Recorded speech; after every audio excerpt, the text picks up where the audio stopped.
right now we're seeing MPD on scene, Secret Service, police. Let's start moving. Oh, start moving out. Getting told to move out. Getting told to move out. Okay. Hey, let's go. All right, Christian. Yeah, we want you to follow the instructions of police there, so we'll allow your team to move. I was just going to ask Christian whether they have secured the scene. Are you getting the sense that they're still trying to secure the perimeter? Is that what's going on? Yeah, I think you got a little bit of a taste there. We just frantic moments. We're told by, I believe it was an MPD officer, to move back. We moved really just right across the street, and now you see this whole area is just taped off. And actually, I want to take your attention up to the sky, because right now we're seeing this helicopter. When we were driving in, we were kind of hearing this helicopter above our car for quite a few blocks. It's looking like it's kind of concentrated in this area where obviously you see so many officers on scene trying to just get this perimeter set up. It's an MPD helicopter. My photojournalist Noel is telling me it's an MPD helicopter, obviously surveying the area, still wondering exactly what they're looking for here, because like we mentioned earlier, sources confirm that there is a suspect in custody, and it's believed that suspect is one of the 3 people taken to the hospital, the other 2 being National Guard troops. We're hearing from sources that one of those troops is in critical condition. So, you know, it's obviously a very dynamic situation. I want to take your attention just kind of to the traffic here too, because this is a situation where, you know, you're having these first responders having to maneuver around. Well, as you can tell from the police lights and the on again, off again sirens, I'm sure you've been hearing from our live pictures throughout the afternoon and evening, just an absolutely massive police presence, even relative to what we normally are accustomed to this close to the White House. I kind of want to give you an idea of just the scale of the scene that we're seeing here. Just take a quick walk with me. Just on the other side of the block, we're right by Farragut Square. You can just see even down here, you see even more police lights. But I want to take you back to where we first began, just because you can get a better idea of just all of the Secret Service police that are out here. They have this taped off. A car is coming out. We've been seeing that periodically through the night. And down there you can see there are just a lot more investigators, both from federal agencies and MPD, out here on scene. It looks like a tow truck just got here as well. Still waiting to see what exactly happened there. But we just got an update a little more than an hour ago from FBI Director Kash Patel, as well as DC Mayor Muriel Bowser and MPD leaders, about what exactly happened out here.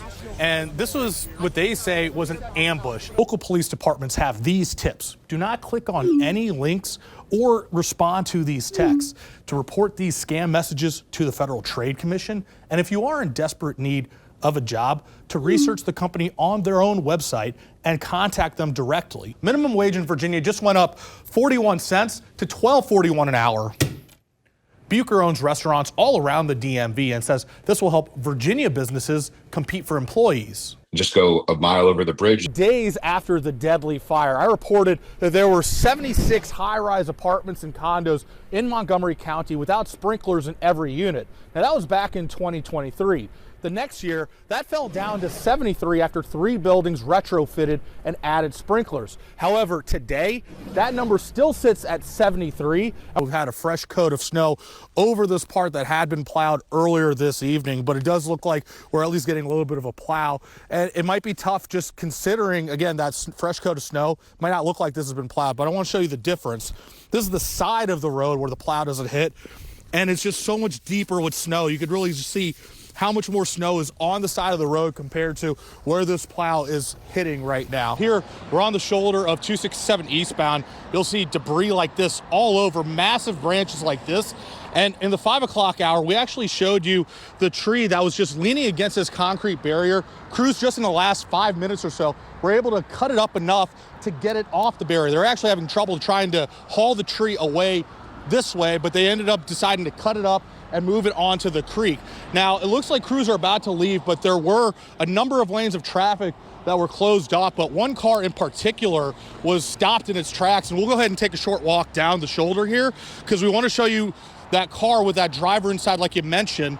If we zoom all the way over there, you can see the back windshield just completely shattered of that red SUV. Here's the situation. Your loved one, suffering from dementia, has wandered away from home. That's when Sergeant Justin Welch and Captain Christy Kiernan of the Fauquier County Sheriff's Office answered the call. So what we're going to do is we're going to cut our locator on. This very situation played out Tuesday when they found a 91-year-old man with dementia. Fortunately, This family is enrolled with Project Lifesaver.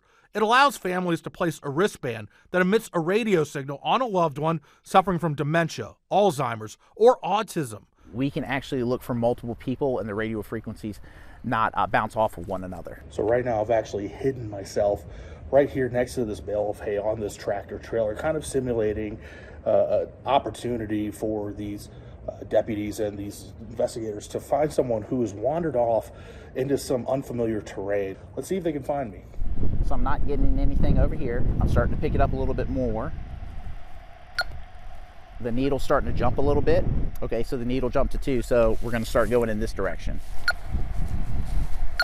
Those beeps, similar to a heartbeat monitor and a reminder that every second counts. When you're talking about people with cognitive challenges, usually they're not dressed appropriately, so time is of the essence. Once we start getting a clearer signal, we can switch to a near function to see if he's really close.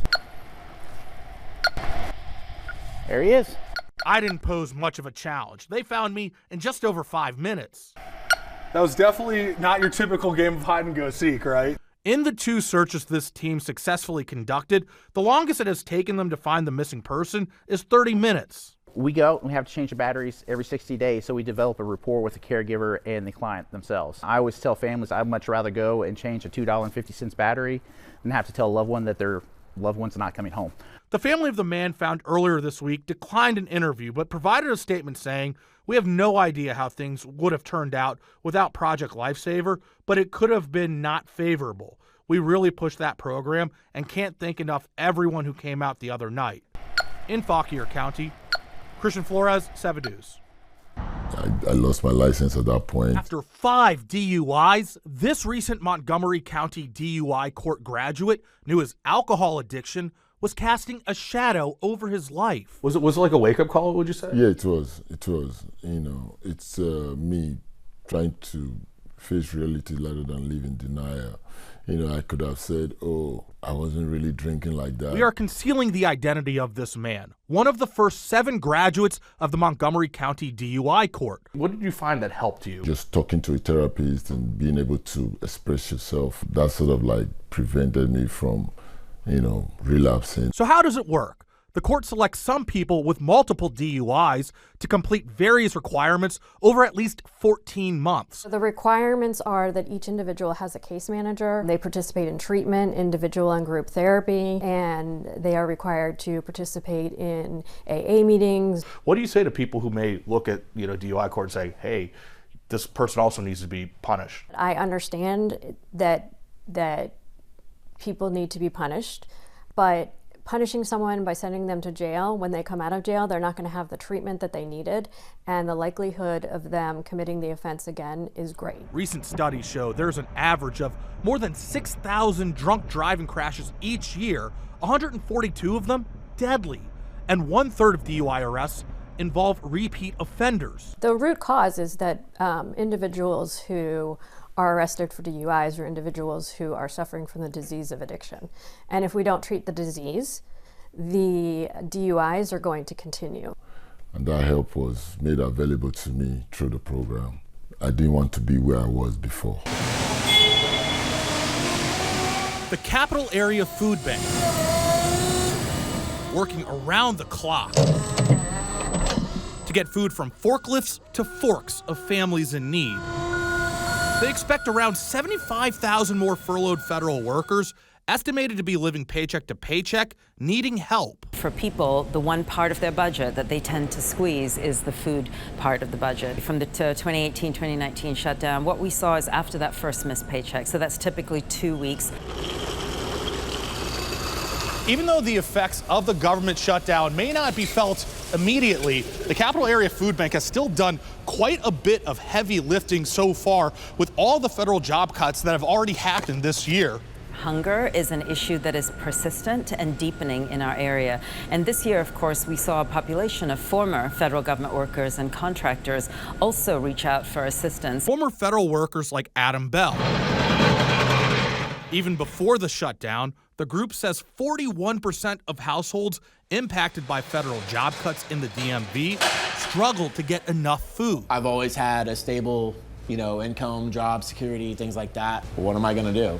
do you have enough food supply? So we've had to ramp up our donated food as well as our purchased food. And we're going to continue to purchase more food. In the meantime, they believe the community will rise to the occasion to help their neighbors. Our community has shown how generous they are. They have risen time and time again to support our neighbors in need, and we're hopeful that they will do so this time as well. I'm getting paid through November 1st. After that, I will have no paycheck until this is done. Another day of the government shutdown means federal workers, like this woman who asked not to be identified, are one day closer to losing a paycheck. I could lose my apartment, I could lose my car, I could lose, well, I'm going to lose my health care, and I have children. So where do we stand now? October 1st marks the first day of the shutdown. Almost exactly 2 weeks later, House Speaker Mike Johnson saying there doesn't appear to be an end in sight. This is where we're going to be headed.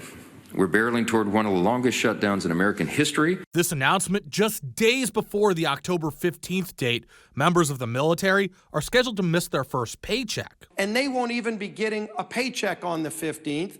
Rent will still be due. Mortgages will still be due. Car notes will still be due. But President Trump announcing on Truth Social he has authorized unused research and development funds from the Pentagon be used to pay the military. Meanwhile, Democrats insist any deal to reopen the government include tax credits to make Affordable Care Act health coverage less expensive, while Republicans say that can be discussed later. And people are already starting to get notices in Virginia and elsewhere about premium spikes. End it. Open the government. And then have these negotiations. I don't understand why in recent memory we've gotten like this. So yeah, it's really frustrating that we keep going over and over the same thing. Christian Flores, 7 News. Have you seen any sort of close calls or crashes? I haven't seen any close calls, so what we have heard, yeah. Well, I take back what I just said. There was a close call. 7 News capturing 2 cars nearly colliding as we were talking with frustrated residents about a traffic light outage at the intersection of Lincoln Road and R Street Northeast. No one is working to fix this problem. It's just sitting like this day after day after day. I hope no one's injured from this, but if this goes on forever, I am worried it's just a matter of time. It's urgent because of the traffic light. We don't have the answer at this time if it's a Pepco or a DDOT street light. Pepco confirms to 7 News these traffic lights have been out since late June. ANC Commissioner Joe Bishop Henchman sharing emails showing a back and forth. DDOT says it's not their equipment, it's an electricity issue. Pepco says they're providing electricity, there's an issue with DDOT's equipment, and so they've just been pointing fingers at each other. 7 News asking about a fix. Pepco says, in part, additional work has taken place this week to enable final construction by DDOT. We will continue to coordinate with DDOT until all repairs are complete. In the meantime, these temporary stop signs have been put in place while these traffic lights continue not working. However, neighbors tell me that's simply not enough considering how close we are to a very busy North Capitol Street. It shouldn't take that long for them to actually do what? To fix it. What matters is what you do, not what you say. You don't want to contaminate the scene. So we're talking gloves. Photography is huge. Amid the chaos at a crime scene, it helps to kind of paint the picture on what we're seeing in real time. Officers are hard at work, not only catching suspects, but collecting evidence. Anything that is evidence we take, anything that potentially we think could be evidence we're going to take. And that's just the beginning of the process, from the crime scene to the courtroom. Because I was a patrol officer and I had that patrol mindset, go out and find the bad guys, but at the same time now it's use the other skills. The property and evidence team, made up of 6 civilians and 2 sworn officers, manages more than 140,000 pieces of evidence at a given time. You can only go through the crime scene one time. You don't want to screw it up. So we do a really good job at maintaining the evidence, categorizing the evidence, packaging the evidence. And after the evidence is processed and packaged comes another really important part of the process. From here, officers go ahead and take the evidence to a safe and secure room. The key here is make sure the evidence is tamper-free and secure before the trial begins. Where it could be there for 6 months, it could be there for several years until the process for trial has concluded, whether it's a burglary, property crime, all the way to a sexual assault case or a murder case where you have key pieces of evidence We take it very, very seriously. Christian Flores, 7 News.